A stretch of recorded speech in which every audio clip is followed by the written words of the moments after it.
I just came back from my local Goodwill store and snatched up this little beauty. It's a coffee table, dates from around 1950 and is made in the Rococo style.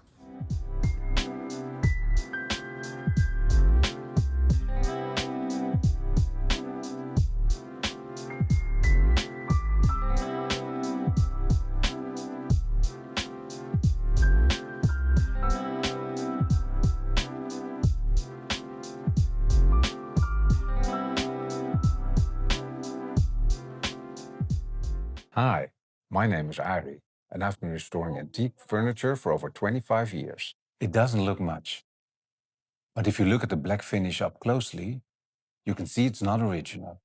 You can actually see the veneer inlay underneath the black paint.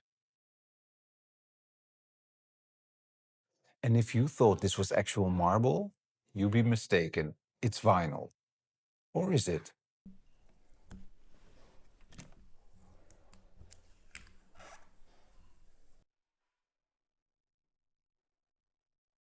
It looks like somebody tried to do a makeover on this little coffee table. I'm not sure it's an actual improvement. Let's restore this little Rococo-style coffee table to its former glory. Let's start restoring. I start by taking apart the top and legs of the table.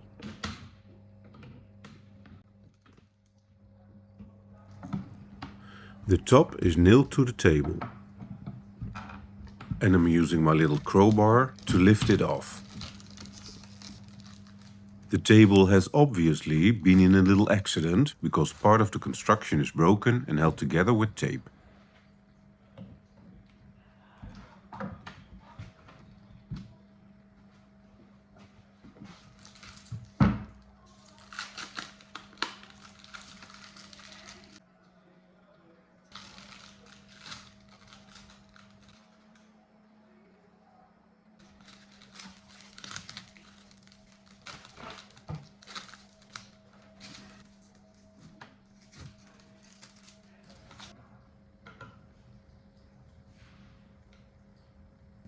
And I screw off the bronzes. They're not only decorative. These bronzes were originally placed on areas of the furniture to protect the wood, where it was most vulnerable to damages. So, at the feet and knees of the legs of, for example, or around the top, as in the case of this Rococo-style coffee table.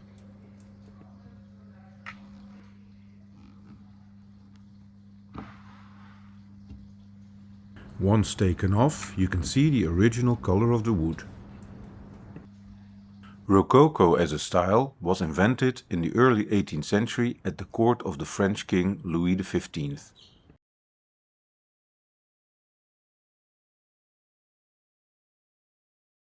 The style takes its name after the rocaille, rock formation or the scallop, an often used decorative emblem in this style. Most decorative styles are heavily influenced by the classical style from the Greek and Roman antiquity. Rococo, with its asymmetrical and whimsical quality, is completely the opposite of the severe classics, making it, together with the Gothic style of the Middle Ages, completely original. During the centuries that followed, there were several periods in time in which Rococo was popular, usually called Neo-Rococo to differentiate them from the 18th century original. Here are some examples of the 19th century.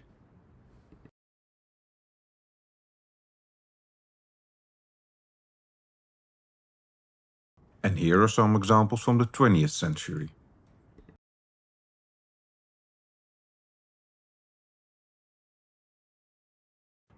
The Rococo style endured over the centuries and is still associated with style, elegance and whimsy. With the bronzes removed, I focus on the top of the table. I actually had to search for the little screws that held the bronze corner protection in its place, but I found them.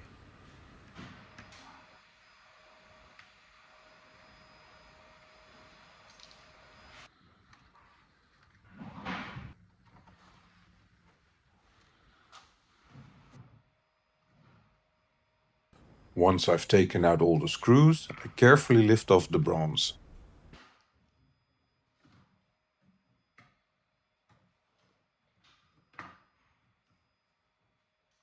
And then comes the fulfilling part of taking off the vinyl with marble print.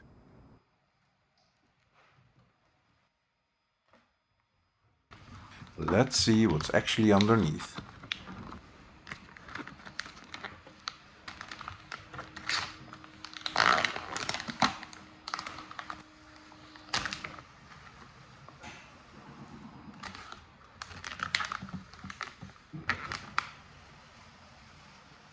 A slab of Rosso Imperiale marble is revealed. Unfortunately, it's broken. I will have to glue and probably also refinish it later on. On the wood underneath is a written text in French, dessus, which means on top or top side, and the number 2. That implies that there's also a number 1, which could mean this is probably not a coffee table, but rather one of a pair of nightstands. Either way, I'm taking out the nails that fix it to the table.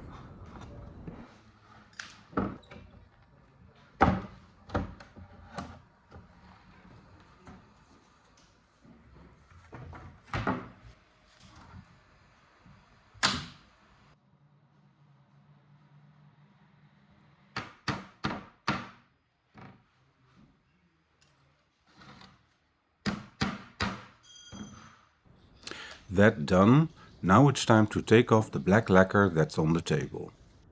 I brush on a coat of paint stripper and let it work its magic.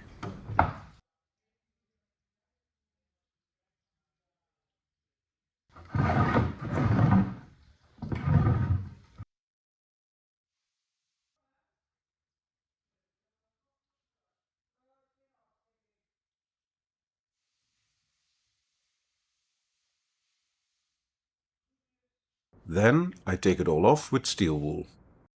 The legs of the table turn out to be solid mahogany. And there's definitely inlay on these parts of the table, just as I thought.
Once everything is off, it's time to check on Bella.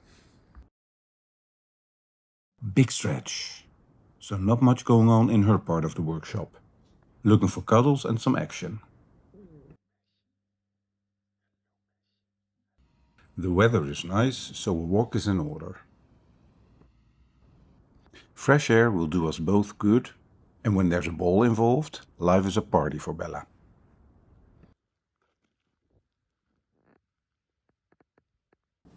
Back in the workshop, it's time for a cookie and another nap. 1, 2, 3 cookies, and I can work on the table some more. Once cleaned, what looks like a rather plain mahogany veneer, after some light sanding,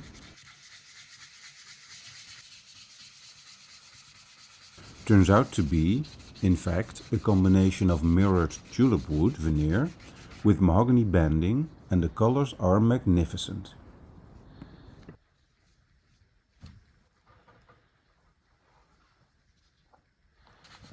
The veneer is 20th century and quite thin, but in excellent condition. So I'm sanding by hand as always, and with a fine grit as not to damage the veneer.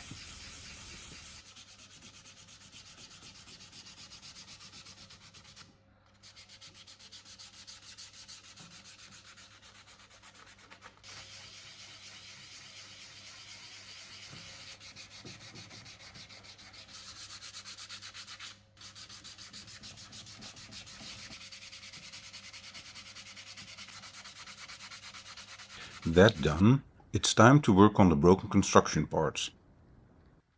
I glue the wood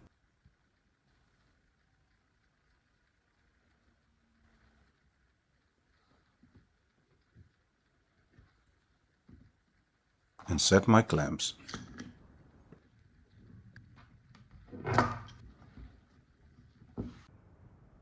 I can now put the table together again with glue and a ratchet strap.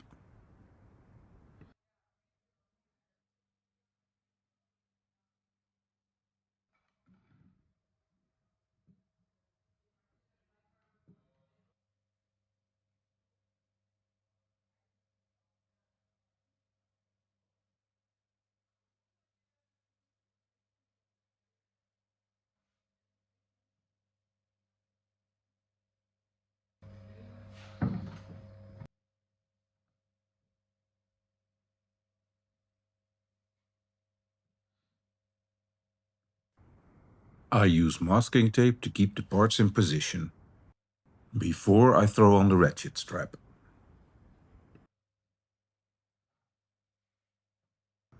And I place a piece of vinyl under the ratchet to protect the veneer.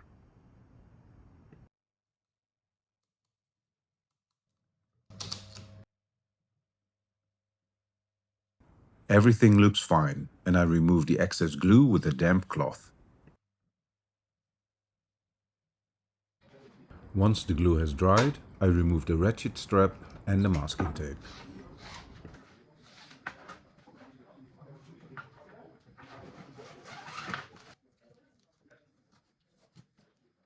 Now it's time to French polish this little table. I start by brushing on a coat of shellac. It fills the pores of the wood, gives even coverage on places the polishing pad can't reach, and gives me a sense of the final color of the wood. Which is important because I still have to do some minor filling and retouching of a few minor damages.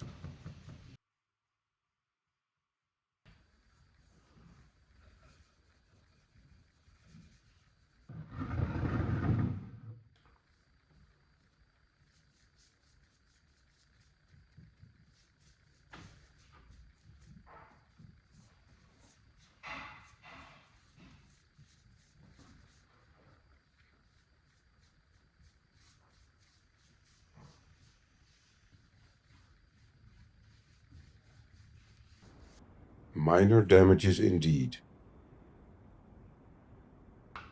I fill them with a wood filler and carefully sand to size.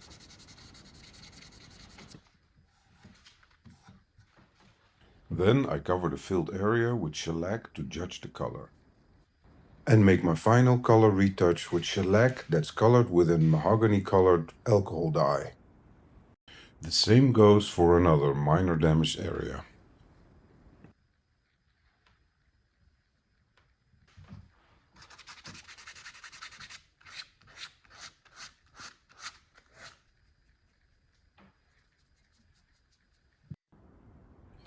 Once these retouches have dried, I can French polish the little table. French polish is a traditional wood finishing technique that produces a rich, deep and glossy finish mostly used on fine furniture. It consists of shellac, a natural resin secreted on certain trees in Southeast Asia by the lac insect, the Carya lacca. These resins are scraped off of the branches and the flakes are dissolved in alcohol. I use a ready-made shellac for consistency and use 96% alcohol for my French polishing. And I use medical gloves to protect my hands. A small amount of shellac and alcohol are applied to a pad. This pad consists of soft fabric wrapped in cotton. It is moved in circular or figure-8 motions over the wood. And dozens or more coats are applied to a mirror-high gloss finish that enhances the wood grain. In between coats, the finish can be lightly sanded for smoothness and lubricated with oil to keep the pad moving smoothly over the wood. And here we go then. Let's make this little table shine.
French polish was invented in the early 1900s by French cabinet makers and soon became popular in Europe, Great Britain, and by way of European immigrants in the United States.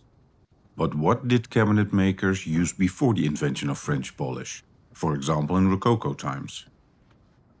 There is evidence they used waxes, oils, and resin varnishes, but few examples with their historical finish have survived untouched, as the finish was seen as a protective layer on the treasured piece of furniture, and that finish would be renewed when damaged, yellowed, or having become less shiny over time.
I think I'm almost there.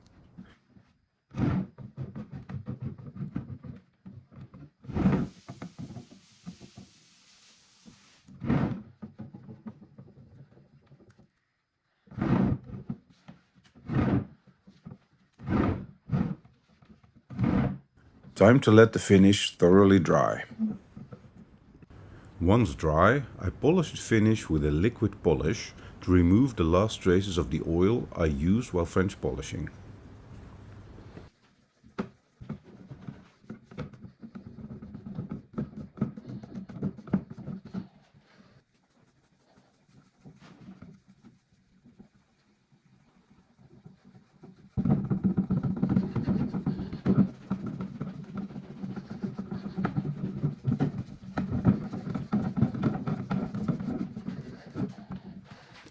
Now that the table has its French polish, I concentrate on the bronzes. To clean them, I use fine chalk, a dash of mild liquid soap and water.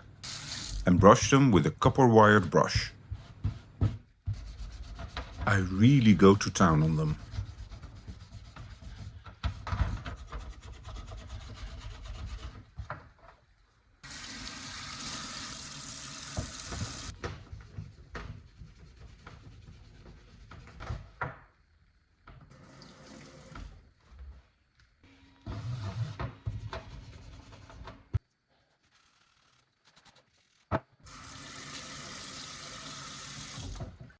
The result is stunning.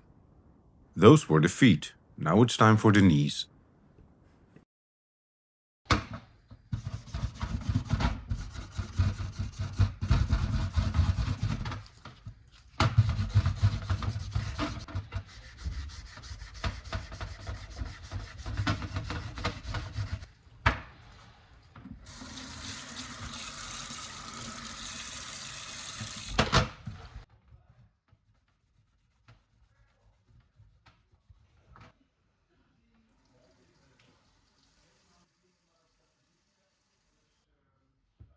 It's very fulfilling to see the before and after cleaning. That leaves the bronze corner protection around the top to be cleaned. Because of the size and flat surface, I use a traditional liquid copper polish for cleaning.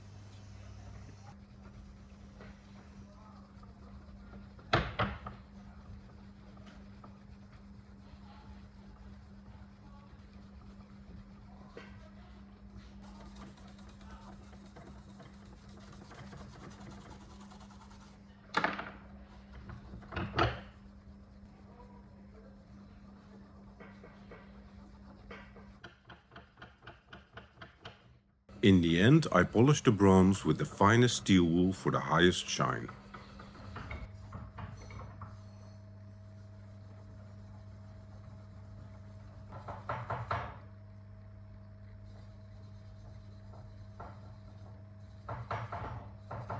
I'm happy with the result. The other bronzes have dried by now, and I also polished them with the finest steel wool.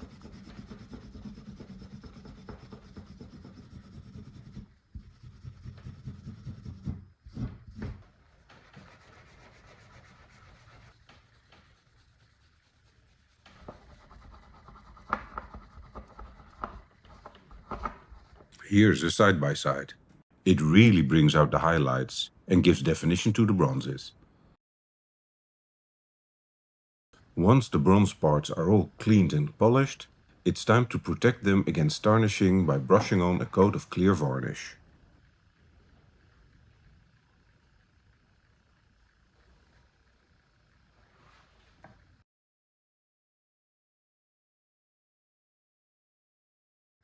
Because I use a nitrocellulose varnish, I use a gas mask against chemical agents and gloves to protect myself.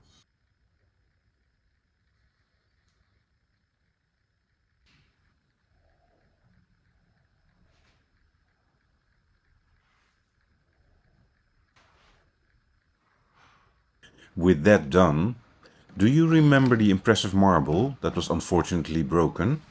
First, I'm cleaning the fracture surface from dust and dirt with a metal brush.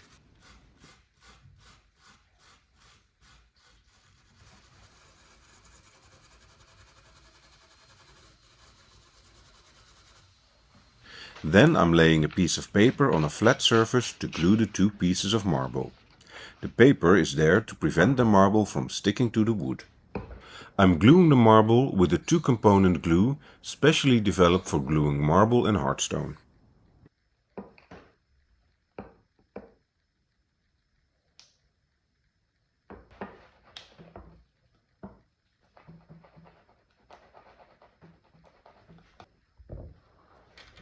I put a layer of glue on one of the fracture surfaces and press the two pieces together.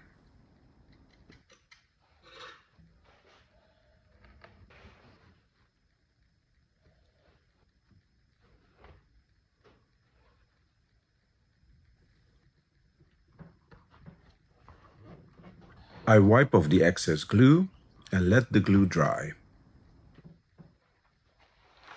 After the glue has dried, I decided to polish the surface of the marble. I wet the surface and use a fine grit sandpaper for wet sanding. That way, the glue joint will blend in even better and I temper that hard shine on the marble a bit.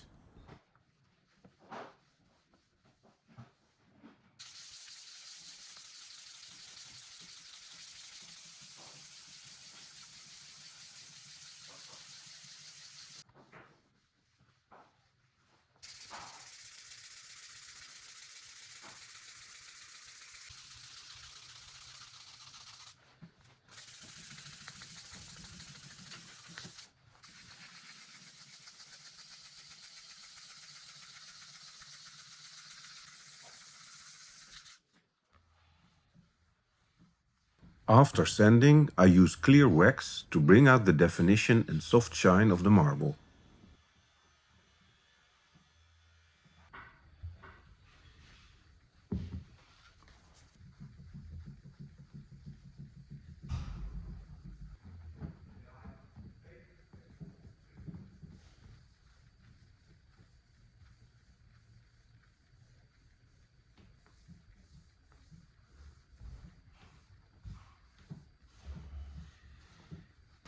And once the wax has dried, I buff it up with a buffer on my drill driver.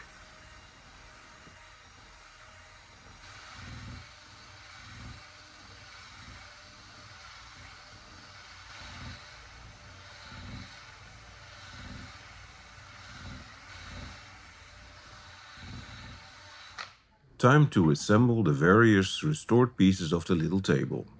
First, I screw back the bronzes.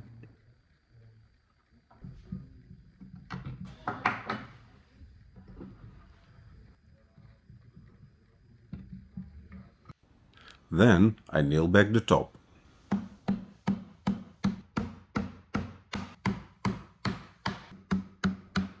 And place the marble.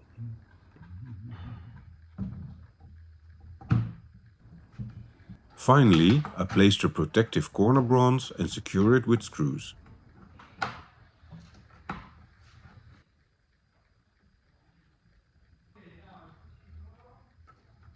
Do you remember what the little table looked like when I carried it out of my local Goodwill store? This is what it looks like after restoration.